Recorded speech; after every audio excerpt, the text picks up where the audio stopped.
Class 10th का physics.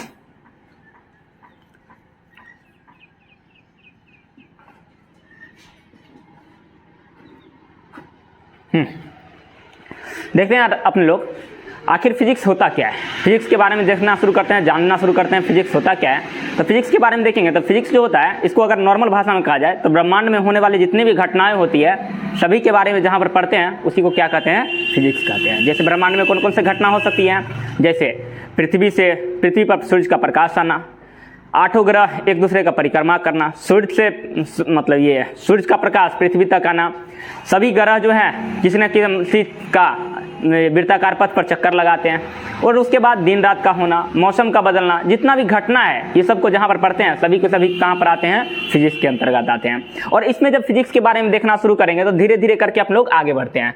जब इधर देखेंगे फिजिक्स के डिफिनीशन की ओर जाएंगे तो वही कहेंगे ब्रह्मांड में होने वाली घटनाओं को जहाँ पर अध्ययन करते हैं उसी को क्या कहेंगे, फिजिक्स कहते हैं। और ब्रह्मांड में होने वाली घटनाएं क्या क्या हो सकती है तो अपने लोग को तो अभी देखे ही हैं क्या क्या हो सकता है, सूर्य का प्रकाश पृथ्वी तक आना, दिन रात का होना, मौसम का बदलना, ऋतु का परिवर्तन होना, एक ग्रह से दूसरे ग्रह के बीच की दूरी, फलाना चिलाना, जितना भी है सबको जहां पर पढ़ेंगे सबको क्या कहेंगे, फिजिक्स कहेंगे। कोई दिक्कत? अब फिजिक्स में आते हैं, फिजिक्स का देखते हैं सिलेबस की ओर। तो सिलेबस में आते हैं तो क्या क्या होगा, तो सिलेबस में देखते हैं मुख्य रूप से चैप्टर कौन कौन सा है। तो चैप्टर में सबसे पहला आता है reflection of light, reflection of light, इसको हिंदी में कहते हैं प्रकाश का परावर्तन। पहला चैप्टर हो जाएगा रिफ्लेक्शन ऑफ लाइट। दूसरा चैप्टर में आते हैं, दूसरा चैप्टर का नाम हो जाएगा refraction of light, refraction of light, इसको कहते हैं प्रकाश का अपवर्तन। फिर देखते हैं आप लोग तीसरा चैप्टर कौन सा है। तो तीसरा चैप्टर जो है जिसका नाम है human eyes and colourful world, जिसको कहते हैं मानव नेत्र तथा रंग बिरंगी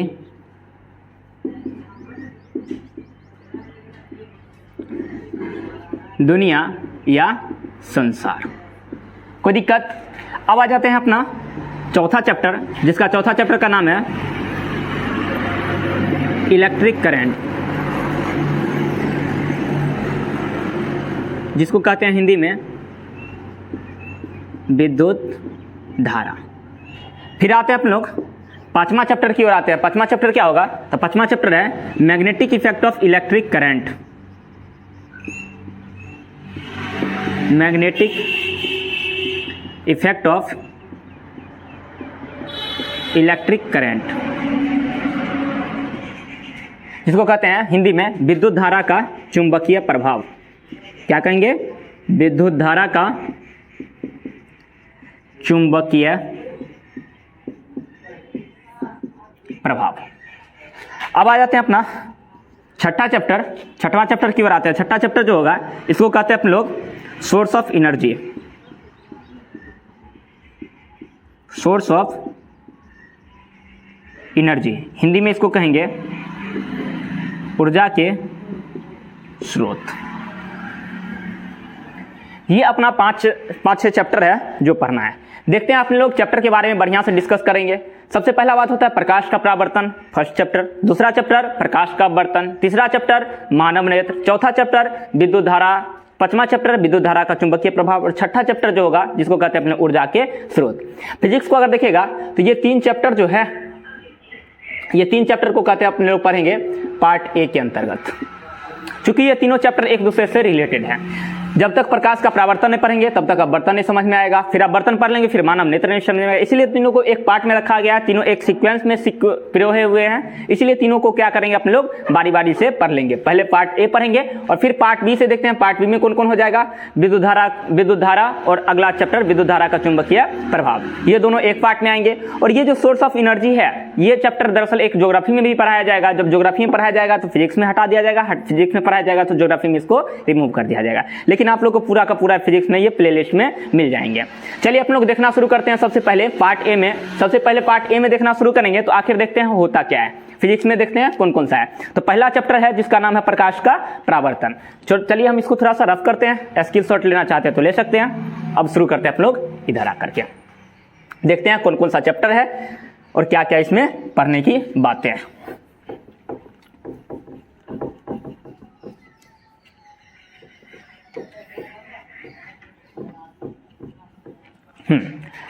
अब अपन लोग देखना शुरू करते हैं। जब देखना शुरू करते हैं तो पहले आता है, सबसे पहले चैप्टर का नाम होगा चैप्टर नंबर फर्स्ट, जिसको कहेंगे आप लोग रिफ्लेक्शन ऑफ लाइट। हिंदी में क्या कहते हैं? प्रकाश का परावर्तन। ये अपना चैप्टर फर्स्ट है। चैप्टर फर्स्ट में सबसे पहले देखना शुरू करते हैं आखिर है क्या। चैप्टर फर्स्ट में सबसे पहले बात reflection of light. Reflection of light हो रहा है तो आखिर शब्द क्या है इसके बारे में देखना शुरू करते हैं। जिसमें सबसे पहला शब्द आएगा, पहला वर्ड आएगा जिसको कहते हैं लाइट। लाइट क्या होता है? लाइट के बारे में देखना शुरू करते हैं। लाइट के बारे में देखना शुरू करेंगे तो अपन लोग लिखते हैं लाइट, जिसको हिंदी में कहते हैं प्रकाश। प्रकाश क्या होता है इसके बारे में, अरे प्रकाश कोई लड़का नहीं है, प्रकाश के बारे में देखना शुरू करते हैं। प्रकाश क्या होता है इसके बारे में जब अपन लोग देखेंगे तो देखिए, प्रकाश जो है ना ऊर्जा का एक रूप है। प्रकाश क्या है? ऊर्जा का एक रूप है जो विद्युत चुंबकीय तरंग के रूप में क्या करते हैं? गति करते हैं या संचरित होते हैं। प्रकाश क्या होगा? तो प्रकाश जो है ऊर्जा के एक रूप है जो विद्युत चुंबकीय तरंग के रूप में क्या करते हैं? ये गति करते हैं। और दूसरा बात अगर कहे, दूसरा डिफिनेशन अगर कहिएगा तो प्रकाश होता क्या है, तो प्रकाश के बारे में जानिएगा तो प्रकाश ऊर्जा का रूप है जिसकी सहायता से हम किसी वस्तु को देख पाते हैं। लेकिन प्रकाश स्वयं दिखाई नहीं देता है, उसकी सहायता से हम किसी वस्तु को क्या करते हैं? देख पाते हैं। तो चलिए अपन लोग नॉर्मल डिफिनेशन अगर कहेगा तो डिफिनेशन कहेगा तो लिखना शुरू करते हैं। डिफिनेशन में देखते हैं लाइट का डिफिनेशन क्या होगा, प्रकाश क्या होगा। तो हम लोग लिख सकते हैं प्रकाश ऊर्जा का एक रूप है जिसकी सहायता से हम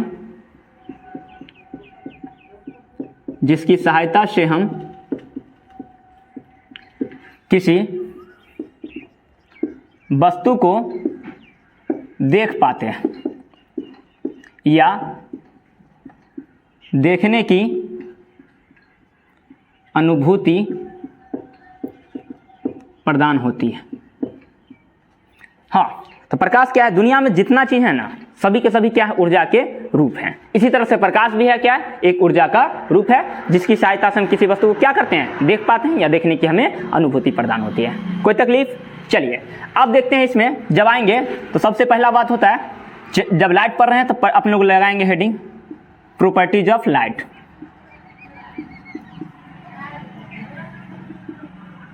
properties of light, properties of light, जिसको कहते हैं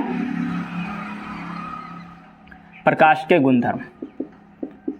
प्रकाश के गुणधर्म, प्रकाश के गुणधर्म क्या क्या हो सकते हैं? क्वेश्चन यहां से ऑलमोस्ट पूछा जाता है। इसके बारे में देखना शुरू करते हैं। प्रकाश के गुणधर्म में क्या क्या हो सकता है? सबसे पहला बात देखते हैं प्रकाश क्या होता है। प्रकाश के बारे में तो जाने ही, प्रकाश ऊर्जा के एक रूप है जो क्या होते हैं? जिसकी सहायता से हम किसी वस्तु को देख पाते हैं। अब देखना शुरू करेंगे तो पहला बात होता है प्रकाश का गुणधर्म में आते हैं। तो प्रकाश के गुणधर्म में सबसे पहला पॉइंट होगा, प्रकाश जो होती है यह सीधी रेखा में गमन करती है। कैसे चलेगी जी? सीधी रेखा में गमन करती है। प्रकाश कैसे चलेगी? सीधी रेखा में ये गमन करती है। कोई दिक्कत नहीं ना। अब देखते हैं प्रकाश जब सीधी रेखा में गमन करेगी तो प्रकाश में ये क्वेश्चन पूछा जाता है। ऑब्जेक्टिव में आप लोग देखिएगा तो ऑब्जेक्टिव में बनता है क्वेश्चन, जो प्रकाश कौन सा तरंग है? तो प्रकाश जो है ये अनुप्रस्थ तरंग है। अनुप्रस्थ तरंग, प्रकाश क्या है जी? यह एक अनुप्रस्थ तरंग है। कोई दिक्कत? चलिए अब जो अनुप्रस्थ तरंग देख रहे हैं तो प्रकाश का देख लेते हैं गमन में क्या क्या हो सकता है। तो प्रकाश जो होती है ना, इसको जब एक माध्यम से दूसरे माध्यम में ले जाते हैं तो इसका स्पीड बदल जाता है। आयाम बदल जाएगा, आवृत्ति बदल जाएगा। समझ रहे बात को? यानी कि जब माध्यम बदलेंगे, माध्यम बदलते हैं तो चेंज क्या होगा और चेंज नहीं क्या होगा।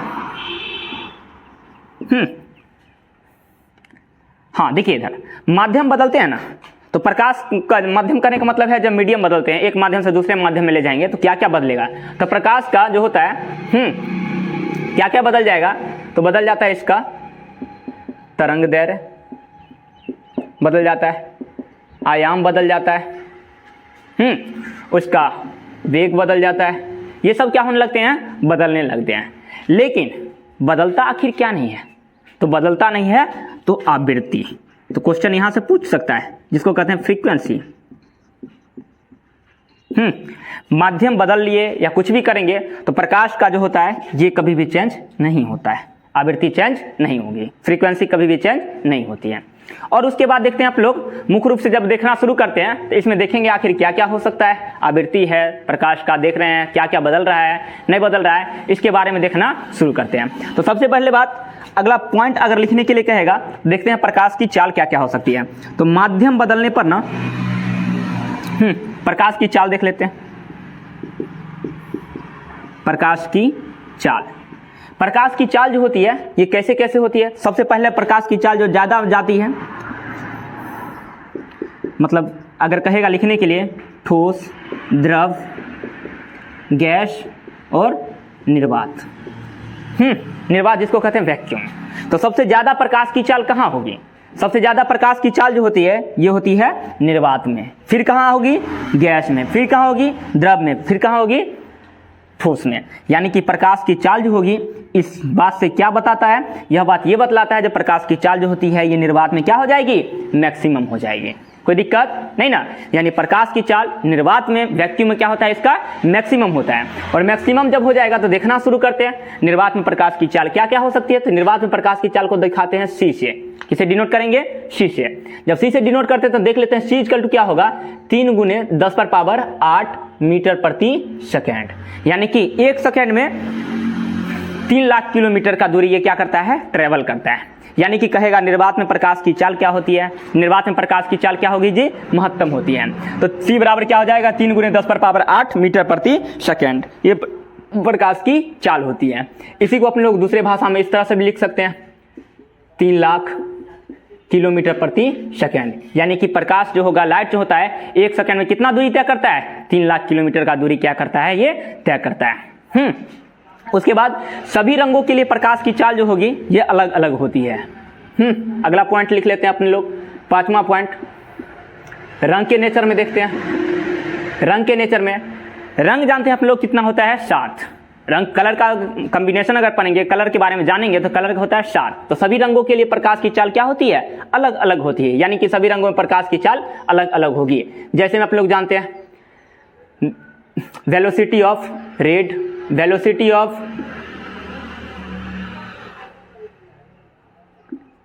Indigo, velocity of blue, velocity of green, velocity of yellow. इस तरह से अपन लोग आगे बढ़ेंगे, देखेंगे कभी भी ये सब आपस में बराबर नहीं होंगे, सब आपस में क्या होंगे, अलग अलग होंगे। यानी कि सभी रंगों का जो नेचर होता है, ये प्रकाश की चाल जो होती है ये अलग अलग होती है। कोई दिक्कत। अब देखते हैं मुख्य रूप से प्रकाश से संबंधित घटना क्या होती है। प्रकाश से संबंधित घटना, प्रकाश से संबंधित घटना क्या क्या होगी। तो प्रकाश से संबंधित घटना जो देखते हैं, तो प्रकाश से संबंधित घटना क्या क्या हो सकती है। तो मुख्य रूप से प्रकाश से संबंधित 5 घटना होती है। प्रकाश से संबंधित कितना घटना होगा, 5। अब पांचों घटना को अपन लोग क्या कर लेंगे, देख लेंगे। पहला प्रकाश से संबंधित घटना होती है जिसको कहते हैं परावर्तन। परावर्तन, तो पहला क्या हो जाएगा, परावर्तन। दूसरा क्या होता है प्रकाश से संबंधित घटना, अपवर्तन। दूसरा घटना अपवर्तन। तीसरा घटना व्यतिकरण। चौथा घटना विवर्तन। और 5वां घटना होता है ध्रुवण। तो प्रकाश से संबंधित घटना कितना होगा, 5। कौन कौन? प्रकाश का परावर्तन, प्रकाश का अपवर्तन, प्रकाश का व्यतिकरण, प्रकाश का विवर्तन और प्रकाश का क्या हो जाएगा जी? ध्रुवण होता है। कोई दिक्कत नहीं ना? अब देखते हैं, जब इतना पढ़ लिए हैं तो फिर देखना शुरू करते हैं, आगे देखते हैं। अब देखते हैं प्रकाश का क्लासिफिकेशन किस तरह से बांटा गया है। तो सबसे पहला बात देखेंगे स्रोत के आधार पर।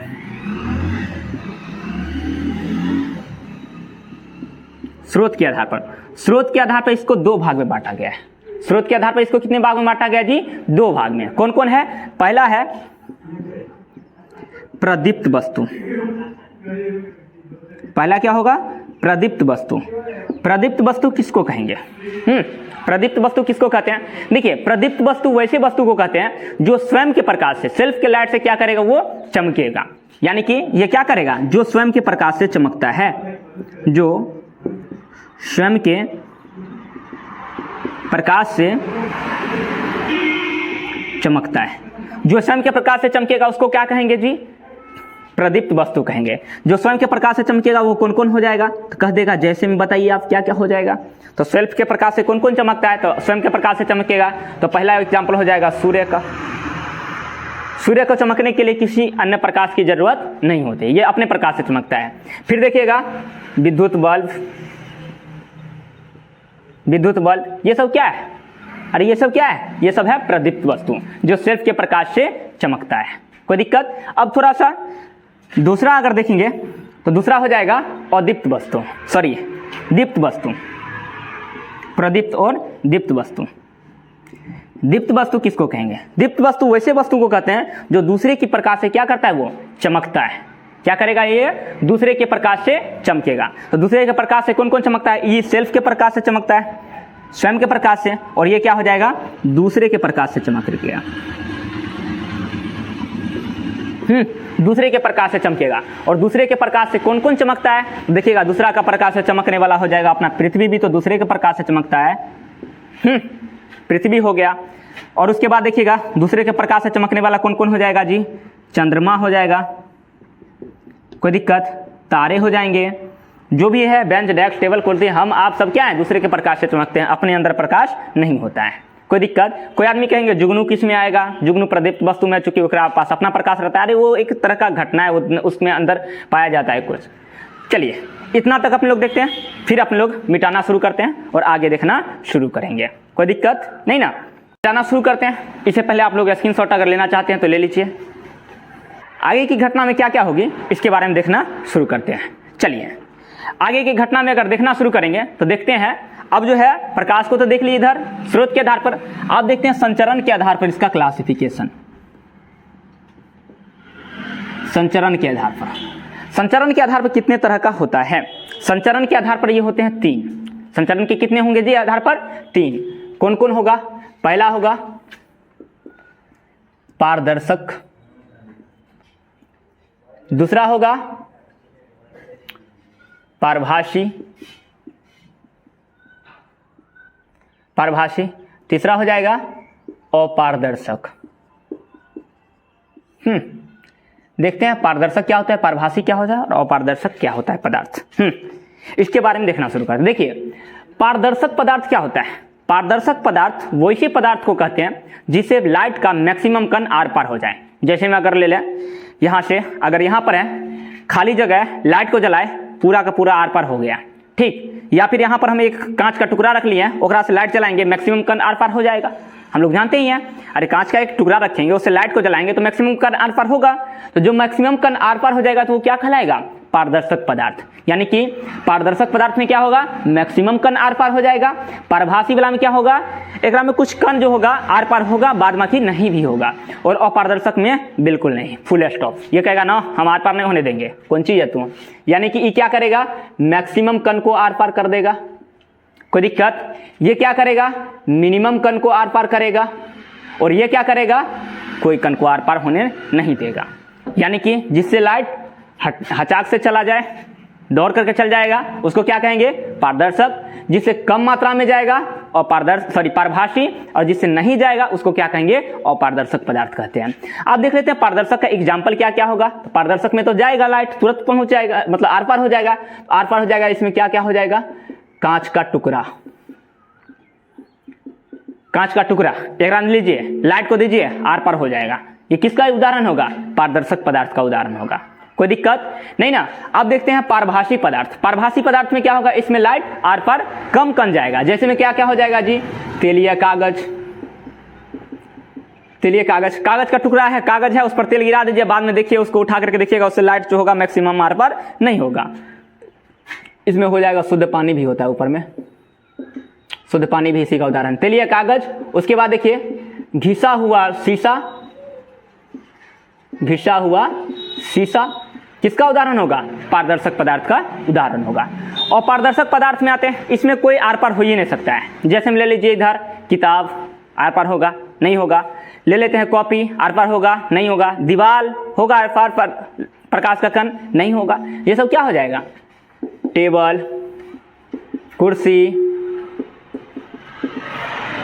ETC लगा लीजिए ना, आप लोग समझते ही हैं। पारदर्शक और पारदर्शक सब चीज समझ में आ गया, कोई दिक्कत? अब थोड़ा सा आगे अपने लोग बढ़ना शुरू करते हैं, और आगे जो बढ़ना शुरू करते हैं तो देखते हैं आखिर क्या क्या हो सकता है। तो अपने लोग आप देखते हैं प्रतिबिंब क्या होता है। अगला टॉपिक जो बनता है जिसको करते हैं प्रतिबिंब, इसको इंग्लिश में कहेंगे इमेज। प्रतिबिंब क्या होता है? देखिए प्रतिबिंब जो है ना, अगर कहेगा डिफिनीशन के तौर पर तो कह सकते हैं ये प्रतिबिंब किसी वस्तु की वह चमकीली छाया होती है जिसका निर्माण प्रकाश के परावर्तन या अपवर्तन के वास्तविक या काल्पनिक कटान से होता है। बात समझेंगे इधर। प्रतिबिंब क्या होता है? देखिए इधर, जैसे आईना में जाते हैं आप लोग, आईना में शक्ल देखते हैं तो अपना एक सेम टू सेम जैसा दिखाई देता है। ये क्या है? अपना एक इमेज बनना, इसी को कहते हैं प्रतिबिंब। प्रतिबिंब क्या होता है? ये कैसे बना होगा? थोड़ा सा इसके बारे में अगर समझेंगे तो क्या है, इसका काम क्या होता है? जब लाइट आएगी, पड़ेगी हमारे ऊपर, तो क्या करेगा? इसका एक जो होता है काल्पनिक इमेज बना देगा, और इमेज बनाने के लिए वहां पर मिरर रखा हुआ है, तो वहां पर जाकर के उस वस्तु का क्या बनेगा? इमेज बनेगा। तो अगर काल्पनिक में कट रहा है तो काल्पनिक इमेज बनाएगा, अगर रियल में कटता हुआ हमें प्रतीत होगा तो रियल इमेज कहलाएगा। तो कह देगा प्रतिबिंब होता क्या है? तो प्रतिबिंब जो है किसी वस्तु का, प्रतिबिंब जो है किसी वस्तु का, मतलब किसी लाइट, हाँ किसी वस्तु का अगर देखिएगा तो क्या होगा? वास्तविक कटान या काल्पनिक कटान से क्या होता है? इसका निर्माण होता है। तो कह देगा प्रतिबिंब क्या होता है? प्रतिबिंब जो है प्रकाश की किरण का, प्रकाश की किरण को परावर्तन या अपवर्तन के बाद जहां पर या वास्तविक कटान या आभासी कटान, जिसको कहते हैं काल्पनिक कटान, के द्वारा अगर उसका निर्माण होगा, उसी को क्या कह देंगे? प्रतिबिंब कह देते हैं। कोई तकलीफ नहीं ना। प्रतिबिंब जो जानते हैं, प्रतिबिंब होता है दो तरह का। प्रतिबिंब कितने तरह के होंगे जी? दो तरह का। एक होगा वास्तविक प्रतिबिंब, वास्तविक प्रतिबिंब, इसको इंग्लिश में कहते हैं रियल इमेज। क्या कहेंगे हो? Real image. Real image. और दूसरा होता है काल्पनिक, काल्पनिक प्रतिबिंब। इसको कहते हैं रियल, तो ये क्या हो जाएगा? Virtual image, virtual image. Real image और वर्चुअल इमेज देखना शुरू करते हैं। रियल इमेज क्या होता है? अब देखिए प्रतिबिंब क्या होता है? प्रकाश का परावर्तन या अपवर्तन के बाद, प्रकाश के प्रतिबिंब क्या होगा? प्रकाश के अपवर्तन या परावर्तन के बाद वो वास्तव में कटेगा या कल्पना करके काटेंगे। वास्तव में अगर कट गया, वो कटता हुआ प्रतीत होगा तो क्या कहलाएगा? वो वास्तविक प्रतिबिंब। अगर कल्पना करके काटेंगे तो क्या कहलाएगा जी? काल्पनिक प्रतिबिंब। कोई दिक्कत? तो कहेगा प्रतिबिंब क्या होता है? प्रतिबिंब किसी वस्तु की वह चमकीली छाया होती है जिसका निर्माण प्रकाश के परावर्तन या प्रकाश के अपवर्तन के बाद, उसका प्रकाश के अपवर्तन के बाद वास्तविक या काल्पनिक कटान के द्वारा उसका होता है निर्माण। इसी को क्या कहते हैं? प्रतिबिंब कहते हैं। अगर वास्तव में करता हुआ मिले तो उसको कहते हैं वास्तविक प्रतिबिंब। जैसे अगर वास्तविक प्रतिबिंब का अगर एक फिगर देखें तो हम कह सकते हैं ये एक प्रकार का, अभी बता नहीं रहे कौन सा दर्पण है, फिलहाल मान लेंगे ये कोई सा मिरर होगा। ठीक, इसमें प्रकाश की किरण जाएगी, और प्रकाश की किरण जाएगी तो एक कहीं ना कहीं से गुजरेगी, और अनंत से प्रकाश की किरण जो जा करके गुजरती है, ये फोकस से गुजरती है, जो अपने लोग आगे चल के अपने लोग पढ़ने वाले हैं। कोई दिक्कत नहीं ना। ये फोकस से होकर के गुजर रही है, फोकस से होकर के गुजर रही है तो कहीं पर कटता हुआ प्रतीत हो रहा है। जहां पर कटता हुआ प्रतीत होगा उसी को क्या कहेंगे जी? Real image. और इनको इन्वर्टेड करके या कल्पना करके काटेंगे तो क्या कहलाएगा? काल्पनिक प्रतिबिंब। जैसे में अगर हम ले लेते हैं यहाँ पर, यहाँ पर अगर देखना शुरू करते हैं, यहीं पर रख देते हैं, एक बार ये क्या करेगा? इधर आकर के कटेगा। मतलब अगर ऑब्जेक्ट एक केस ऐसा आएगा, नहीं तो इसको दूसरे मिरर में कर लेते हैं, ये आपको जल्दी समझ में आएगा। इधर से पॉलिश किया हुआ है और इधर ऑब्जेक्ट रख देते हैं, ठीक। ये जाएगी कहाँ से, फोकस से होकर के गुजरेगी या गुजरती हुई प्रतीत होती है। तो देखिए ये सब जो होगा ना कहीं पर जाकर के हमें कल्पना करके करता हुआ हमें प्रतीत होगा, उसी को क्या कहते हैं, काल्पनिक प्रतिबिंब कहते हैं। कोई दिक्कत। वास्तविक प्रतिबिंब वास्तव में करता हुआ प्रतीत होगा, काल्पनिक प्रतिबिंब कल्पना करके हम लोग क्या करते हैं, इसको काटते हैं। कोई तकलीफ नहीं ना। अब देखते हैं आखिर टर्म जो होगा यूज कौन कौन आने वाले हैं टर्म इसमें, उसको देख लेते हैं। आप लोग स्क्रीनशॉट लेना चाहे तो ले सकते हैं। अब देखना शुरू करते हैं। आप लोग प्रतिबिंब तो देख लिए हैं, अब ये जो बनेगा ये प्रतिबिंब जो इसमें कौन कौन सा टर्म यूज आने वाला है इसके बारे में आप लोग देखना शुरू करते हैं।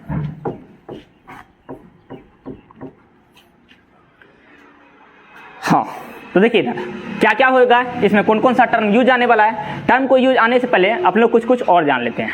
तो कुछ कुछ और क्या जानते हैं, तो अपने लोग जान रहे थे चैप्टर का नाम था प्रकाश का परावर्तन, जिसमें प्रकाश के बारे में जितना भी घटना था सब चीज देख रहे थे और प्रकाश की घटना के बारे में देख ले रहे हैं, प्रकाश के गुण पढ़ लिए क्या है नहीं है। अब मुख्य रूप से अपना जो है चैप्टर का नाम है प्रकाश का परावर्तन, जिसको कहते हैं reflection of light, reflection of light. तो रिफ्लेक्शन ऑफ लाइट के बारे में क्या करेंगे, जानना शुरू करते हैं। चलो ठीक है।